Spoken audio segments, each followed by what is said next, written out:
Assalamualaikum warahmatullahi wabarakatuh. Saya Vita Kurniawati, mahasiswa Pasca Sarjana UT, mau mempresentasikan diskusi sesi 2 mata kuliah Studi Komparatif Pendidikan Dasar di Berbagai Negara.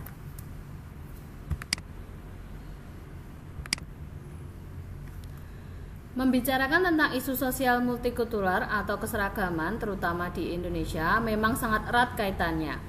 Bukan tanpa alasan, Indonesia dengan negara dengan banyak pulau dan berbagai macam suku, bahasa, ras, dan agama memang tidak lepas dari banyaknya perbedaan. Banyaknya perbedaan tersebutlah yang menjadikan negara ini mempunyai semboyan Bhinneka Tunggal Ika, yang menjadikan perbedaan menjadi suatu kekuatan dan kekayaan bangsa. Pendekatan multikultural merupakan suatu pendekatan dalam pendidikan yang bertujuan untuk memahami dan menghargai keragaman budaya, agama, etnis, dan bahasa yang ada dalam masyarakat. Pendekatan ini dapat menjadi upaya yang efektif untuk membentuk karakter dan identitas nasional peserta didik di era revolusi industri 4.0. Berikut adalah beberapa cara pendekatan multikultural dalam membentuk karakter dan identitas nasional peserta didik di era revolusi industri 4.0. Yang pertama, meningkatkan pemahaman dan penghargaan terhadap dan keragaman budaya.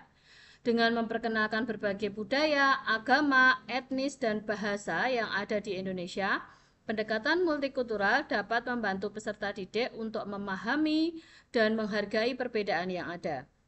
Hal ini dapat membentuk karakter yang toleran, menghargai perbedaan, dan mampu beradaptasi dengan lingkungan yang beragam. Yang kedua, mendorong pengembangan keterampilan sosial dan empati.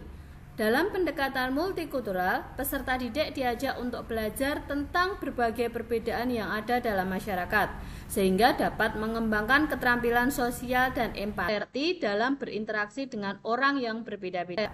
Keterampilan ini penting dalam era revolusi industri 4.0 di mana komunikasi dan kolaborasi antar budaya menjadi semakin penting. Yang ketiga, menumbuhkan rasa bangga terhadap budaya dan identitas nasional. Dalam pendekatan multikultural, peserta didik diajak untuk mempelajari berbagai budaya dan sejarah bangsa Indonesia. Hal ini dapat membantu peserta didik untuk mengembangkan rasa bangga terhadap budaya dan identitas nasional, serta menghargai keragaman yang ada di dalamnya. Yang keempat, mengembangkan kreativitas dan inovasi. Dalam era revolusi industri 4.0, kreativitas dan inovasi menjadi kunci untuk bersaing di pasar global. Dalam pendekatan multikultural, peserta didik diajak untuk melihat masalah dari berbagai sudut pandang dan mengembangkan solusi yang kreatif dan inovatif. Dalam kesimpulannya, pendekatan multikultural dapat menjadi upaya yang efektif untuk membentuk karakter dan identitas nasional peserta didik di era revolusi industri 4.0. Dengan meningkatkan pemahaman dan penghargaan terhadap keragaman budaya, mengembangkan keterampilan sosial dan empati, menumbuhkan rasa bangga terhadap budaya dan identitas nasional, serta mengembangkan kreativitas dan inovasi, peserta didik akan siap menghadapi tantangan di masa depan yang semakin kompleks dan beragam. Berikutnya, di dunia pendidikan, implementasi nyata tentang pendekatan multikultural yang paling mendasar dapat diterapkan, seperti yang terjadi di sekolah saya, yaitu adanya perbedaan suku, budaya, dan agama yang ada di kalangan siswa. Hal ini perlu diwaspadai agar tidak menimbulkan konflik yang berkesenjangan.